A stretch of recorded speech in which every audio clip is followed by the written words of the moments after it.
পেয়েছেন অনলাইনে? আচ্ছা, অনলাইন ক্লাসে ছিলেন? সবাই ছিলেন? আচ্ছা, আজকে নতুন এসছি কারা? আজকে ফার্স্ট ক্লাস? আচ্ছা, ঠিক আছে। গ্রুপে অ্যাড হয়েছেন? ঠিক আছে।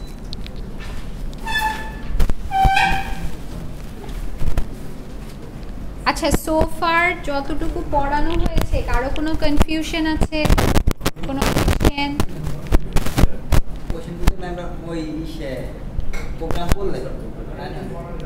আচ্ছা, প্রোগ্রাম করলে যাদের রান হচ্ছে না, মানে যখন রান হচ্ছে না, কি কোনো প্রবলেম আইডেন্টিফাই করতে পেরেছেন কেন রান হচ্ছে না? ওই দেখা গেছে যে ওই রেড মার্কে দুটো তিনটে লাইন রেড মার্ক আসে, রেড মার্ক আসে, ওই দেখা গেছে যে ওই কমা মানে যেভাবে ওই দেওয়া ওই স্ক্রিনশট দিয়ে মিলাই সব ঠিক আছে, কিন্তু রেড মার্ক থাকে। কিসের জন্য রেড মার্ক? সেটা একবার স্ক্রিনশট তুলে আমাকে পাঠান তো। জি ম্যাম, ওটা স্ক্রিনশট তুলে আমাকে পাঠাবেন, তাহলে আমি হয়তো বা আপনাদেরকে সাজেস্ট করতে পারবো। অবশ্যই আপনাদের যে অনলাইন ক্লাস হবে, নেক্সট অনলাইন ক্লাসটা আমি এই উইকে, লাস্ট উইকে কবে নিলাম? মঙ্গলবারে। এই উইকেও এরকম চেষ্টা করব মঙ্গলবার আমি ইনশাল্লাহ যেই দিন অনলাইন ক্লাসটা নিব তার আগের দিন অথবা সকালে আপনাদেরকে লিঙ্কটা প্রোভাইড করে দিব। ওকে, সো আপনারা প্লিজ অনলাইন ক্লাসের আগে যাদের এই প্রবলেম হচ্ছে যে কোড রান হচ্ছে না বা কোনো স্পেসিফিক কোনো কিছু বুঝতে পারছি না, তারা প্লিজ এগুলো নোট ডাউন করে প্রবলেমগুলো নিয়ে আসেন। ঠিক আছে? হ্যাঁ, রেকর্ডিং করা হয়েছে। আপনার রেকর্ডিংটা আমি লিঙ্ক আপনাদেরকে গ্রুপে দিয়ে দিয়েছি। আপনারা যারা আজকে নতুন এসছেন আমি আবার প্রোভাইড করে দিব, না আপনাদের গ্রুপে আবার দিয়ে দিব লিঙ্কটা। ওকে, আর আরেকটা ব্যাপার, রেকর্ডিংটা ইয়েতেও ইউটিউবে আপলোড হয়ে যাবে। ইউটিউব যে চ্যানেল আছে সেখানে অনলাইনের ক্লাস রেকর্ডিংগুলো আপলোড হবে। ওকে, আচ্ছা, সো আমরা header file, main function, comments, tokens, keyword এগুলো মোটামুটি জেনেছি, তাই না? আচ্ছা, তো মোটামুটি 32টা কিওয়ার্ড আছে আমাদের। এই 32টা কিওয়ার্ডের লিস্ট এখানে দেয়া আছে। এই 32টা কিওয়ার্ড ছাড়াও আপনার কম্পাইলার ভেদে কিছু কিছু এক্সট্রা কিওয়ার্ডের থাকতে পারে, বাট আপনার আইডিয়াল হচ্ছে এই 32টাই। সো আপনাদের 32টা কিওয়ার্ড মুখস্থ করার কোনো দরকার নেই। আপনারা জাস্ট যখন যেটা দরকার হবে তখন সেভাবে কিওয়ার্ডগুলো ব্যবহার করবেন। যেগুলো খুব বেশি প্রয়োজন হয় শুধু সেই কিওয়ার্ডগুলো মনে রাখলেই হবে। এরকম দেখা যায় যে আপনার 10-12টা কিওয়ার্ড খুব বেশি লাগে, তো সেগুলো দেখবেন যে অটোমেটিক আপনাদের মেমোরাইজ হয়ে যাচ্ছে, মেমোরাইজ করতে হবে না। আচ্ছা, আইডেন্টিফায়ার হচ্ছে আপনার general terminology for naming of variables, মানে ভ্যারিয়েবলের নাম, ফাংশনের নাম বা অ্যারে আমরা পড়বো ইনশাল্লাহ ইন ফিউচার। এগুলোর নাম লেখার জন্য কিছু টার্ম ব্যবহার করতে হয়, হ্যাঁ, সেগুলোকে বলা হচ্ছে আইডেন্টিফায়ার, বা কিছু স্পেশাল সিম্বল বলতে পারেন যেগুলোকে বলা হচ্ছে আইডেন্টিফায়ার।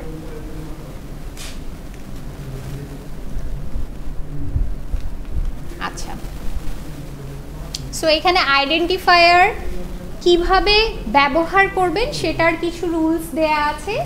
কিভাবে ইউজ করতে হবে? They must begin with a letter or underscore. ঠিক আছে? আর কি করতে হবে? আপনার অবশ্যই কি করতে হবে? আপনার they must consist of only letters, digits or underscore, no other special character is allowed। মানে আপনার ভ্যারিয়েবল, ফাংশন এবং কি অ্যারে এগুলোর যে নাম দিবেন আপনারা, সেখানে কি করতে হবে? অবশ্যই আপনার কোনো একটা লেটার দিয়ে অথবা আন্ডারস্কোর দিয়ে শুরু করতে হবে নামটাকে। আমরা ভ্যারিয়েবলের যখন নাম লিখি তখন কি করি? যে কোনো নামই লিখি, তাই না? কিন্তু প্রথমে কি নাম্বার দিয়ে শুরু করি? প্রথমে নাম্বার দিয়ে শুরু করি না, কোনো একটা লেটার দিয়ে শুরু করি, তাই না? সোফার তো লেটারের জায়গায় আপনি আন্ডারস্কোর দিয়ে শুরু করলেও হবে। আচ্ছা, আপনাদের কি 5 মিনিট ব্রেক দরকার?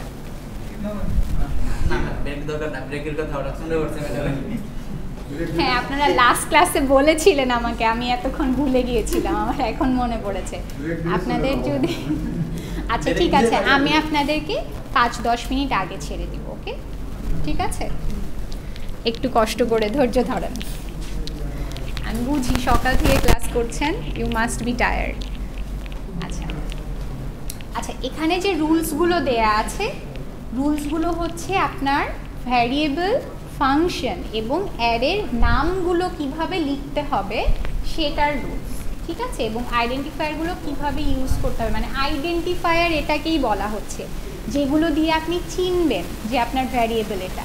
হ্যাঁ, অবশ্যই কি করতে হবে, শুধুমাত্র লেটার, ডিজিট অথবা আন্ডারস্কোরই ব্যবহার করতে পারবো, অন্য কোনো special character, let's say hashtag, hash, ঠিক আছে, এগুলো ইউজ করা যাবে না।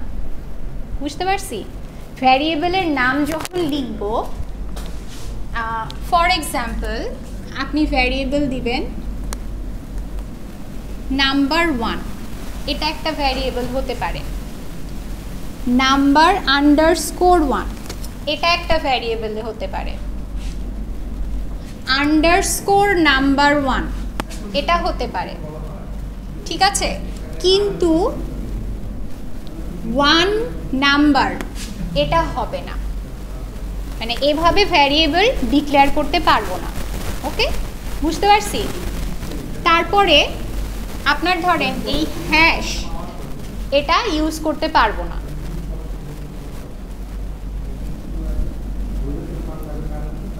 হ্যাশটা আপনি অন্য কোথাও ইউজ করতে পারবো না, মানে এই ক্যারেক্টারটা ইউজই করা যাবে না। বুঝতে পারছি?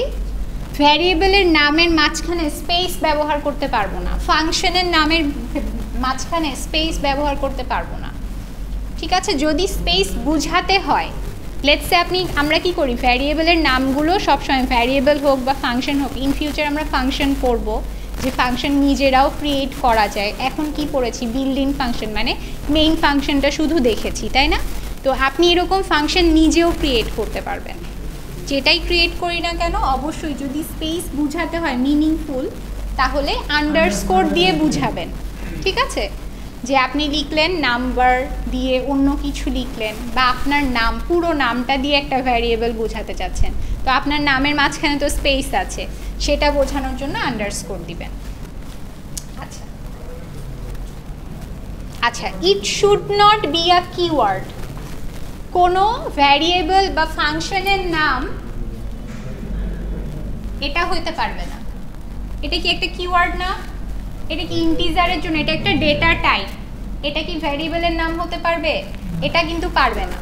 ফ্লট, ডাবল, স্ট্র্যাক্ট, স্ট্রিং, মানে যেগুলো অলরেডি কিওয়ার্ড, এগুলো কখনো ভ্যারিয়েবল বা ফাংশনের নাম, মানে আইডেন্টিফায়ার হইতে পারবে না। ওকে, আচ্ছা, এই যে must not contain white space, কোনো স্পেস কন্টেইন করতে পারবে না। ইট শুড বি, আচ্ছা, it should be up to 31 characters long. আচ্ছা, মানে হচ্ছে ফার্স্ট 31st ক্যারেক্টার্স আর সিগনিফিকেন্ট, মানে হচ্ছে শুধুমাত্র 31টা ক্যারেক্টার পর্যন্ত আপনি ব্যবহার করতে পারবেন একটা সিঙ্গেল ভ্যারিয়েবল বা সিঙ্গেল ফাংশনের জন্য। এখন 31টা ক্যারেক্টারের এত বড় ভ্যারিয়েবল আমরা কখনো ইউজ করি না, মানে এতগুলো আপনার লেটার দরকার হবে না, এতগুলো ক্যারেক্টার দরকার হবে না, বাট 31টার বেশি ইউজ করতে পারবেন না। ওকে,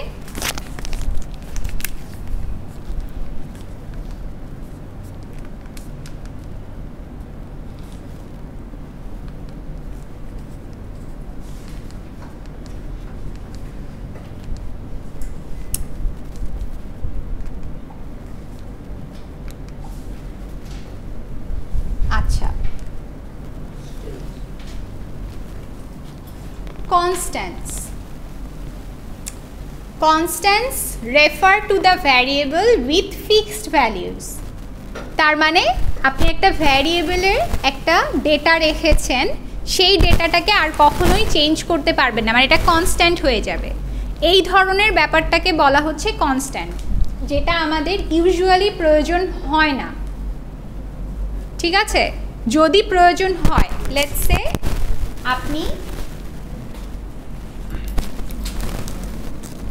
এর ভ্যালু দিয়েছেন 5, আপনার এই প্রোগ্রামে ওভার দ্য প্রোগ্রাম এর ভ্যালু 5ই থাকবে। এখন আপনার প্রোগ্রামটা আরেকজন প্রোগ্রামার ব্যবহার করতে পারে, তো আপনি এমন কিছু করতে চান যেন ও এই ভ্যালুটাকে আর চেঞ্জ করতে না পারে। সেক্ষেত্রে তখন আপনি এটাকে কনস্ট ওয়ার্ডটা দিয়ে ইন্টিজার এ দিয়ে 5 করে দিবেন, সেক্ষেত্রে আপনার এই ভ্যালুটা ফিক্স হয়ে যাবে, ঠিক আছে? সেক্ষেত্রে আপনি আর এর ভ্যালু 6 বা 7 অন্য কিছু আর ইউজ করতে পারবেন না, ঠিক আছে? এটাকে বলা হয় কনস্ট্যান্ট। আচ্ছা, এরপরে আসেন স্ট্রিং, টোকেন। টোকেনের মধ্যে হচ্ছে আপনার স্ট্রিংও পড়ছে। এতক্ষণ কিন্তু এই যে ভ্যারিয়েবল, আইডেন্টিফায়ার যা যা পড়ছে এগুলো সব কিন্তু আপনার টোকেনের মধ্যে পড়ে, সি টোকেন বলে এগুলাকে, ঠিক আছে? স্ট্রিং হচ্ছে আপনার an array of characters. Array যখন আমরা পড়ব তখন আরও বেশি ক্লিয়ার হবে। এটা হচ্ছে আপনার অনেকগুলো ক্যারেক্টার মিলে একটা সেন্টেন্সকে বা একটা ওয়ার্ডকে বোঝাচ্ছে হচ্ছে স্ট্রিং, মানে অনেকগুলো লেটার, সিকোয়েন্স অফ লেটার্সকে বলা হচ্ছে স্ট্রিং, ওকে? আর স্পেশাল সিম্বল কোনগুলো?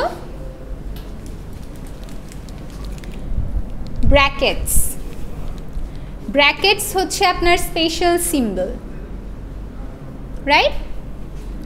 সেটা থার্ড ব্র্যাকেট হতে পারে। ফার্স্ট ব্র্যাকেটটাকে কি বলা হচ্ছে? আপনার প্যারেনথেসিস বলা হচ্ছে।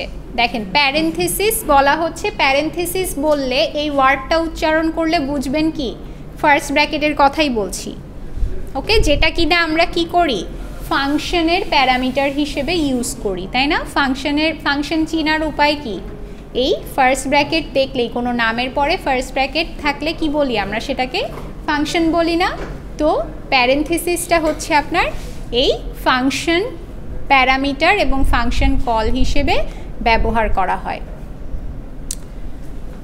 কমা, কোলন, সেমিকোলন, এই অ্যাস্টেরিক সাইন, স্টার সাইন যেটা, এটাকে স্পেশাল সিম্বল। এগুলো সবই স্পেশাল সিম্বল, যেগুলো আমরা অলরেডি জানি, ইউজ করি সব সময় রেগুলার লাইফে, বাট এগুলোর নাম কি সেটা একটু জানতে হবে, ঠিক আছে? আচ্ছা, আর কি কি স্পেশাল সিম্বল আছে? অ্যাসাইনমেন্ট অপারেটর, এই যে ইকুয়াল সাইনটা, এটাকে বলা হয় কি? Assignment operator. প্রি প্রসেসর, এই হ্যাশটাকে বলা হচ্ছে কি? প্রি প্রসেসর, যেটা আপনারা ইনক্লুডের আগে ব্যবহার করেন।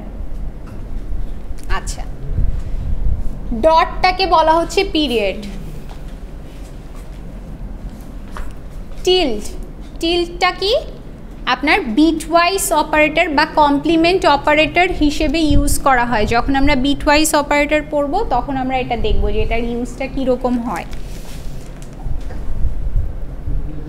আচ্ছা, এখন আসেন অপারেটর নিয়ে পড়াশোনা। অপারেটর সম্পর্কে আমরা আজকে একটু ডিটেইলসে, আচ্ছা দেখতে পাচ্ছেন সবাই? দেখা যায়? আচ্ছা, operators in C.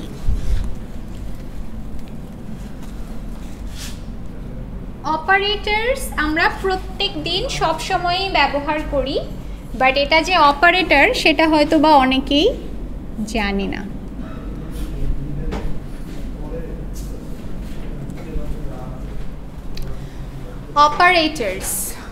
Operators are basically a symbol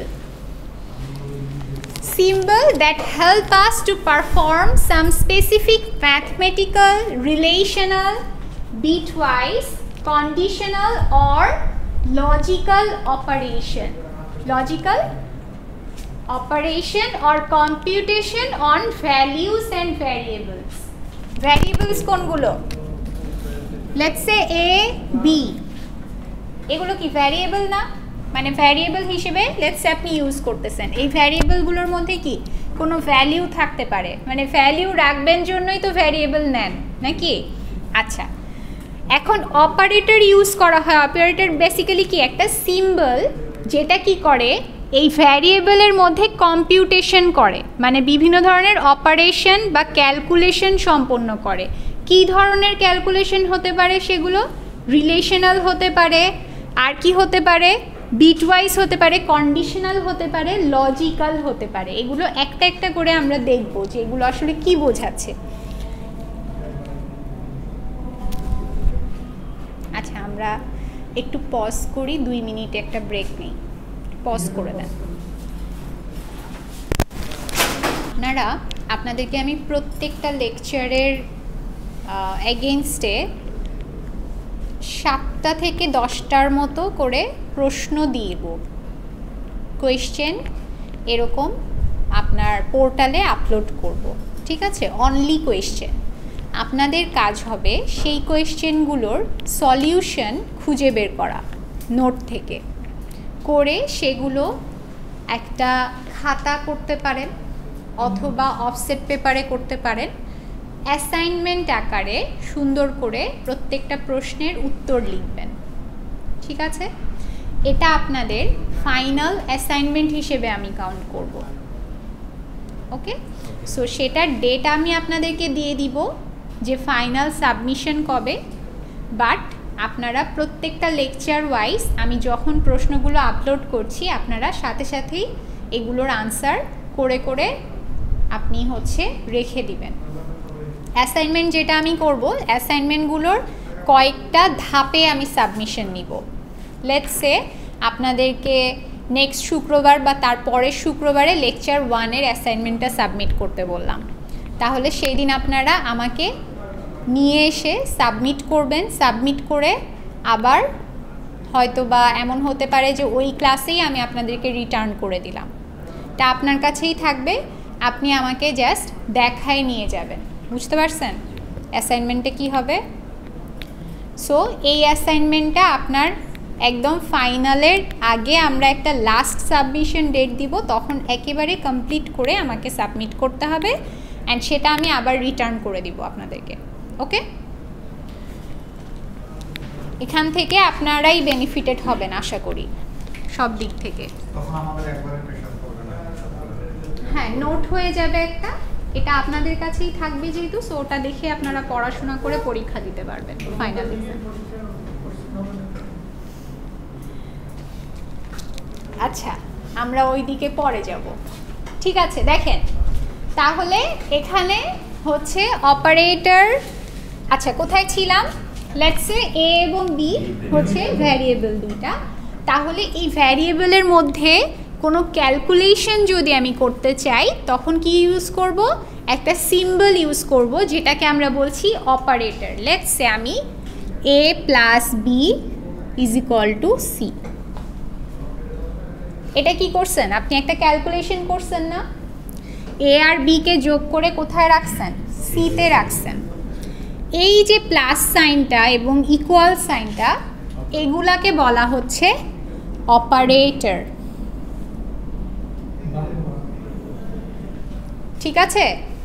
আর এই যে ভ্যারিয়েবলগুলো যেগুলো নিয়ে আপনারা কাজ করছেন এগুলোকে বলা হচ্ছে না অপারেন্ট, ঠিক আছে? যেগুলো নিয়ে কাজ করছি, যেই ভ্যারিয়েবলগুলোকে নিয়ে অর ভ্যালিউজগুলোকে নিয়ে, সেগুলোকে বলা হচ্ছে কি অপারেন্ট। আর যাকে দিয়ে কাজটা সম্পন্ন হচ্ছে তাকে বলা হচ্ছে অপারেটর। অপারেটর অনেক ধরনের আছে, ঠিক আছে? কিন্তু এই সাইনগুলো বেসিক্যালি অপারেটর, আর এগুলো আপনার অপারেন্ট। বুঝতে পারছি? আর এই টোটাল ইকুয়েশনটাকে বলা হচ্ছে এক্সপ্রেশন, ওকে? বুঝতে পারছি? খুবই কিন্তু ইজি। তো দেখেন অপারেটরগুলোকে আপনার 3 ভাগে ভাগ করা হয়েছে। আমরা টোটাল এই সব অপারেটরগুলো করব, বাট অপারেটরগুলোকে 3 ভাগে ভাগ করা হয়েছে। একটা ইউনারি, বাইনারি এবং টার্নারি অপারেটর। আচ্ছা,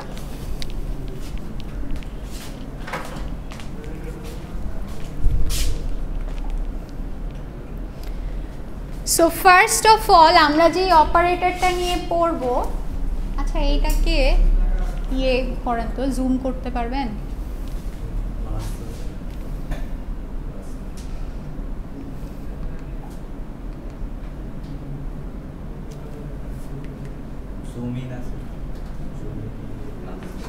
আচ্ছা যাই হোক, সমস্যা নাই। আচ্ছা, সো ফার্স্ট আমরা যে অপারেটরটা পড়ব সেটা হচ্ছে অ্যারিথমেটিক অপারেটর, যেটা অলরেডি আমরা সি প্রোগ্রাম লাস্ট ক্লাসে সলভ করছি অনলাইনে যে প্রোগ্রামটা দেখেছি এটা কিন্তু অ্যারিথমেটিক অপারেশন করেছিলাম আমরা।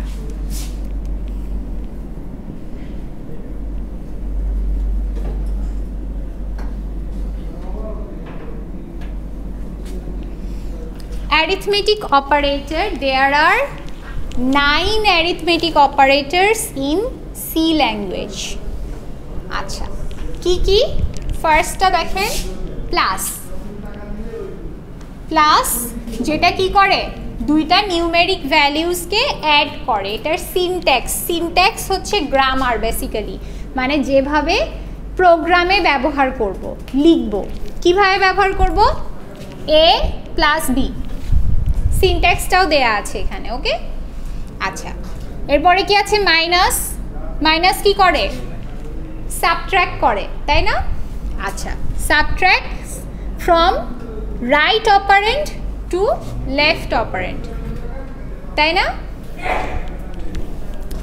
মানে রাইট অপারেন্ট হচ্ছে কি, মানে a মাইনাস b, তাহলে কি হবে? a থেকে b কে বিয়োগ করছেন, তার মানে রাইট অপারেন্টকে এখানে a থেকে b হচ্ছে লেফট অপারেন্ট কিন্তু।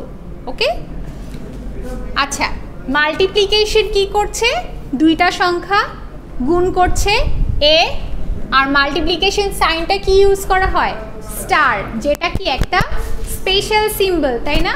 একটু আগে পড়লাম, সেটার নাম কি? অ্যাস্টেরিক, তাই না? আচ্ছা, এরপরে কি হচ্ছে?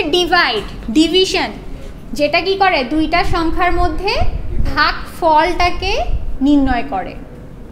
আচ্ছা, আর একটা সাইন হচ্ছে কি? মডুলাস, যেটা লাস্ট ক্লাসে বলেছিলাম। মডুলাস কি করে? দুইটা সংখ্যার মানে কি বের করে? ভাগশেষটাকে নির্ণয় করে। বুঝতে পারছি? যেটা অবশিষ্ট থাকে সেটাকে নির্ণয় করে। আচ্ছা, সেটা হচ্ছে পার্সেন্টের মতো দেখতে, a%b, যেটা রিটার্ন করবে কি? The remainder after dividing two values. আচ্ছা, এরপরে দেখেন ইউনারি প্লাসটা অ্যাকচুয়ালি ইউজ করা হয় কোনো একটা ভ্যালিউর আপনার পজিটিভিটি বা নেগেটিভিটি হচ্ছে স্পেসিফাই করার জন্য। লেটস সে a, হ্যাঁ, তো এটা আমরা এখন কিভাবে এটা মানে ধরে নিচ্ছি এটা একটা পজিটিভ ভ্যালু, মানে কোনো কিছু না থাকলে আমরা বুঝি কি এটা পজিটিভ, কিন্তু এটাকে আপনার স্পেসিফাই করার জন্য যদি সামনে প্লাস সাইন দিয়ে দেন তাহলে কি এটা আপনার একেবারেই এখন কি হয়ে গেল? পজিটিভ হয়ে গেল। সো এটা স্পেসিফাই করার জন্য এই যে প্লাসটা ইউজ করছেন এটাকে বলা হচ্ছে কি? Unary plus. ওকে, আচ্ছা, এখন এই a কে যদি আপনি নেগেটিভ করে দিতে চান তাহলে কি ইউজ করবেন? -a, এটাকে বলা হচ্ছে কি? Unary minus. তার মানে কোনো একটা ভ্যারিয়েবলের ভ্যালিউর সাইনটাকে ফ্লিপ করে দেয়া, মানে চেঞ্জ করে দেয়া, প্লাসটাকে নেগেটিভ করে দেয়া। আচ্ছা, এরপরে দেখেন ইনক্রিমেন্ট অ্যান্ড ডিক্রিমেন্ট অপারেটর। এগুলো কিসের মধ্যে পড়ছে? অ্যারিথমেটিক অপারেটরের মধ্যে পড়ছে, বাট স্পেশালি এই ইনক্রিমেন্ট এবং ডিক্রিমেন্ট এই দুইটাকে কিন্তু ইউনারি অপারেটরও বলা হয়। ঠিক আছে, সো ইনক্রিমেন্টটা কি? দুইটা প্লাস, আর ডিক্রিমেন্ট হচ্ছে দুইটা মাইনাস। আচ্ছা, এখন এই ইনক্রিমেন্টটা কি বলা হয়েছে এখানে দেখেন, increases the value of the operand by 1। তার মানে অপারেন্ডের ভ্যালিউ 1 বেড়ে যাবে, 1 করে বেড়ে যাবে যখন আপনি এই ডাবল প্লাস ইউজ করবেন, মানে ইনক্রিমেন্টাল অপারেটর ইউজ করবেন। যখন ডিক্রিমেন্টাল অপারেটর ইউজ করবেন তার মানে কি 1 কমে যাবে, খুবই সিম্পল।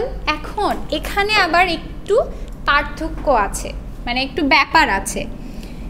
এই যে ইনক্রিমেন্টটা আবার 2 রকম হতে পারে, একটা হচ্ছে প্রিফিক্স, একটা হচ্ছে পোস্টফিক্স। ডিক্রিমেন্টটাও তাই, একটা প্রিফিক্স একটা পোস্টফিক্স। আচ্ছা, এটা কীরকম? লেটস সে এই যে এ এর ভ্যালিউটাকে আপনি 1 করে কোথাও বাড়াতে চাচ্ছেন, ঠিক আছে, এ প্লাস প্লাস।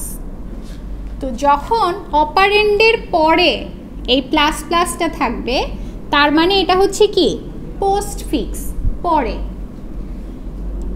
যদি আগে থাকে তার মানে হচ্ছে এটা প্রিফিক্স, ঠিক আছে। এখন প্রিফিক্স আর পোস্টফিক্সের মধ্যে পার্থক্যটা কি?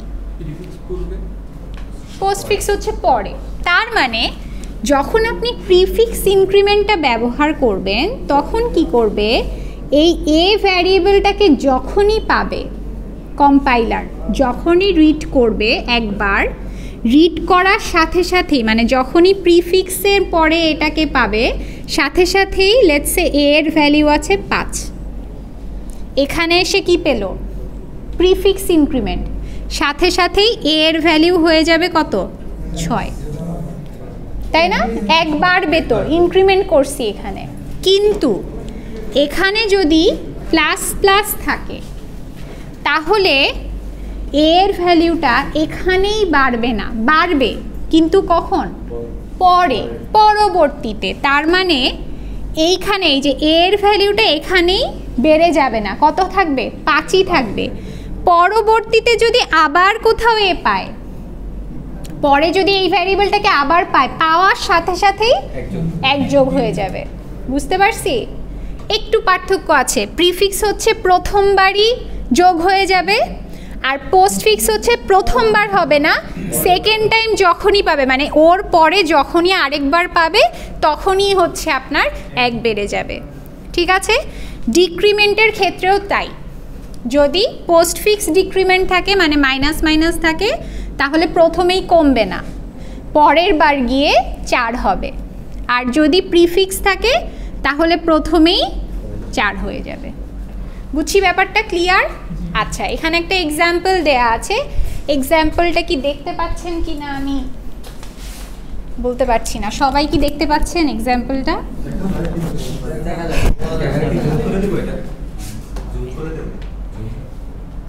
ওখানে জুম করলে তো দেখতে পারবে না, এইটা থেকে জুম করতে হবে।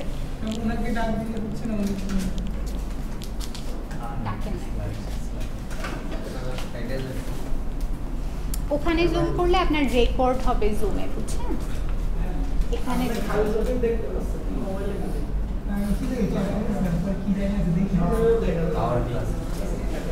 এখানে হচ্ছে আপনার প্রোগ্রামটা করা আছে, এটা একটু জুম করে দিতে পারবা? একটু পজ করে দেন, ভিডিওটা একটু পজ করে দেন। আমি বলে দেই কি করছে এখানে। আপনারা এখানে হচ্ছে 2টা ভ্যারিয়েবল ডিক্লেয়ার করছি, ইনিশিয়েটও করছি। এ এর ভ্যালিউ নিয়েছি 25, বিতে নিয়েছি 5। হ্যাঁ, এখন দেখেন এখানে কতগুলো প্রিন্টএফ ফাংশন ব্যবহার করা হয়েছে। প্রিন্টএফ ফাংশন কেন ব্যবহার করি?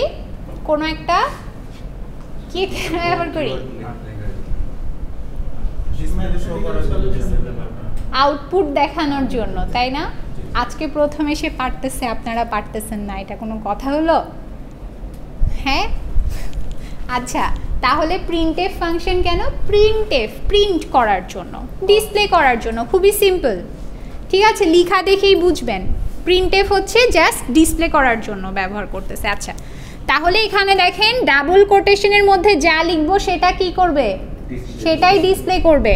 তাহলে a + b = format specifier %d কেন ব্যবহার করছি? ফরম্যাট স্পেসিফায়ার যেন কেন ব্যবহার করি স্যার? কোনো একটা ভ্যারিয়েবলের ভ্যালুকে নির্দেশ করার জন্য, মানকে নির্দেশ করার জন্য। স্যার এই মঙ্গলবারে ক্লাস করছি আমরা অনলাইনে। আচ্ছা তাহলে দেখেন পার্সেন্টই ব্যবহার করছি কিসের জন্য? ভ্যালুকে প্রিন্ট আউট করার জন্য। আচ্ছা ভ্যালু কি কি নিয়েছি এখানে? a প্লাস বি, দেখছেন a এর ভ্যালু আছে কত 25 প্লাস b এর ভ্যালু আছে কত 5। তাহলে এখানে যোগ করছি তাই না? যোগ করে যে রেজাল্টটা সেটা শো করে দিবে, রাইট? তাহলে রেজাল্ট এখানে কত শো করবে? 30। আচ্ছা এখানে মাইনাস, তাহলে এই এক লাইন বুঝলে বাকি সব লাইনই বোঝার কথা। সেকেন্ড লাইনে এসে কি করছি? a মাইনাস বি, তাহলে 20। এখানে গুণ করছি, এখানে ভাগ করছি, হ্যাঁ ভাগ করছি, তাহলে কত আসবে? এখানে 5 আসবে। আর এটা ভাগ শেষ, তার মানে 0, তাই না? আচ্ছা এখানে দেখেন ইউনারি প্লাস এ, তাহলে না এটা কিন্তু যোগ করি নাই, এক ইউনারি প্লাস, বোঝেন একটা প্লাস সাইন, তার মানে কি পজিটিভ মান যে এটা নির্দেশ করছেন। তাহলে হ্যাঁ প্লাস এ মানে এখানে এতে কত আছে 25, তাহলে রেজাল্ট কত আসবে? 25ই আসবে, মানে প্লাস 25 আর 25 তো সেম, তাই না? সো 25 আসবে। আর এখানে মাইনাস এ, তাহলে কত আসবে? মাইনাস 25, মাইনাস এ আছে তো এ এর ভ্যালু কত 25। আচ্ছা যদি এখানে মাইনাস বি হতো তাহলে কত আসতো? মাইনাস 5 আসতো। আচ্ছা এ প্লাস প্লাস, এখন বলেন কত আসবে? 26।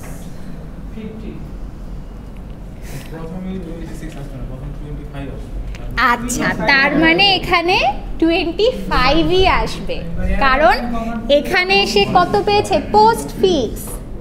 এখন বাড়বে না, পরে বাড়বে। কোথায় এসে বাড়বে? দেখেন পরের লাইনে কি পেয়েছে? আবার এ কে পেয়েছে, তাহলে এখানে এখন ইনক্রিমেন্ট হয়ে কত হয়ে যাবে?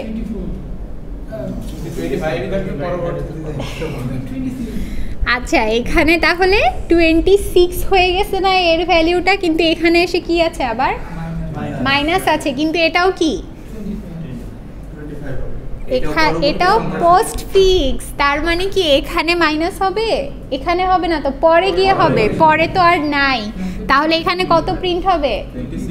26 প্রিন্ট হবে। কারণ আচ্ছা কারণ কি এই কাজটা করবে না, এই কাজটা তো এখানে করে না, এখানে কত আসছে 25। এখানে যখন এ কে দেখলো সাথে সাথেই কত হয়ে যাবে? 26 হয়ে যাবে না, আগের কাজটা হয়ে যাবে। কিন্তু এখানেও তো পোস্ট ফিক্স, তাহলে কি আর মাইনাস তো হবে না, তাহলে 26 কে প্রিন্ট করবে। বুঝছেন? নাম্বারটা কিভাবে কোনটা নাম্বারটা? এই যে দেখেন এর ভ্যালু। আচ্ছা আমি আরেকবার একটু লাস্টের জাস্ট ইনক্রিমেন্ট ডিক্রিমেন্টটা একটু বুঝাচ্ছি, হ্যাঁ? আচ্ছা আমি দেখেন প্রথমে কি করছি? Int a is equal to 25 আর b ইজ ইকুয়াল টু কত 5। আচ্ছা সেম টাইপের মানে সেম টাইপের ডেটা হলে কিন্তু কমা দিয়ে দিয়ে আমরা লিখতে পারবো একবার ডিক্লেয়ার করে, এটা তো জানি। মানে ডেটা টাইপটা একবার লিখেই এখানে লিখতে পারবো এ বি সি ডি যতগুলোই থাকুক, কোনো অসুবিধা নাই। আচ্ছা এখন দেখেন লাস্টের দুইটা লাইন শুধু বোঝাচ্ছি, ঠিক আছে? প্রিন্টএফ লেখার দরকার আছে? জাস্ট আছে হচ্ছে কি এ প্লাস প্লাস, এটা একটা আছে, এর পরের লাইনে আছে কি এ মাইনাস মাইনাস, হ্যাঁ?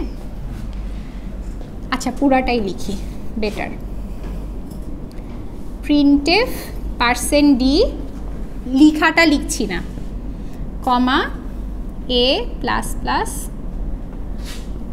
আর হচ্ছে এ মাইনাস মাইনাস। আচ্ছা এই প্রোগ্রামটাকে যখন আমি রান করব তখন কি হবে? আসলে আউটপুটটা কি আসবে? আউটপুট ডিসপ্লেতে কি শো করবে সেটা দেখব। আচ্ছা যখন এ প্লাস প্লাস করতেছি তার মানে এখানে কি করতেছি? Post fix increment. তার মানে যখন এর পরে এটা কি অপারেন্ট না, অপারেন্টের পরে যখন অপারেটর থাকবে প্লাস প্লাস থাকবে, তার মানে তখনই হচ্ছে এটা পোস্ট ফিক্স। যদি সামনে থাকতো তাহলে প্রিফিক্স, ঠিক আছে? আচ্ছা তাহলে পোস্ট ফিক্স হলে কি হয়? তখন ইনক্রিমেন্ট হয় না, তাই না? পরে পোস্ট মানে কি? পরে হবা, তুমি ইনক্রিমেন্ট হবা ঠিকই, কিন্তু কি হবা পরে, এখন না। যখন আবারও তুমি একে পাবা তখন ইনক্রিমেন্ট হবা। তার মানে এই লাইনে ওর এর ভ্যালিউ কত আছে 25, তার মানে প্রিন্টএফ ফাংশনে যখন একে পাইলো এখানে, তাহলে কত প্রিন্ট হবে 25, আবার 26 কেও তারপরে 26 ওই এক পাইলো না, এটা পরে পরবর্তীতে আচ্ছা বলেন বলেন। হ্যাঁ ওনার মানে এই ব্যাপারটা বুঝি।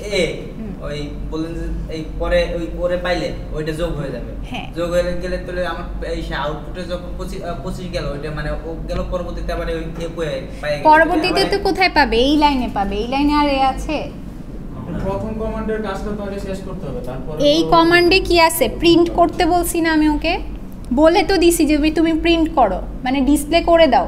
ডিসপ্লে করবে কাকে, এ প্লাস প্লাস। এখানে কমান্ড আবার কি দিছি, পোস্ট ফিক্স দিছি। তার মানে এখন এর ভ্যালিউ কত আছে 25 আছে না, কিন্তু এটা তো প্রিন্ট করে দিতে হবে, প্রিন্ট করে দিছে 25। এখন কি হবে, এটার ইনস্ট্রাকশনটা কি, যে পরবর্তীতে যখনই তুমি একে আবার দেখবা সাথে সাথেই যেন এটা 26 হয়ে যায়। হ্যাঁ, মানে এক বেড়ে যায় যেন, এক এটাই যেন আর না থাকে। এখন এই লাইনের কাজ শেষ, তাই তো? পরের লাইনে যখনই সে আসলো আবার প্রিন্টএফ মানে ডিসপ্লে করতে হবে। এখানে কি পেয়েছে, সবার আগে কাকে পাইছে ও, এ। একে পাওয়ার সাথে সাথেই এর ভ্যালিউ ইনক্রিজ হয়ে কত হয়ে গেল 26 হয়ে গেছে, কিন্তু ইন্টারনালি ও করে ফেলছে 26, তাই না? তারপরে দেখে কি আবার মাইনাস মাইনাস আছে, কিন্তু এটাও কি পোস্ট ফিক্স না, পরে মাইনাস আছে। তার মানে এটার ইনস্ট্রাকশনটা কি, এর পরে যখন তুমি আবার একে পাবা তখন কি করবা, তখন এক বিয়োগ করে দিবা। তাহলে এখানে কি প্রিন্ট হবে এখন,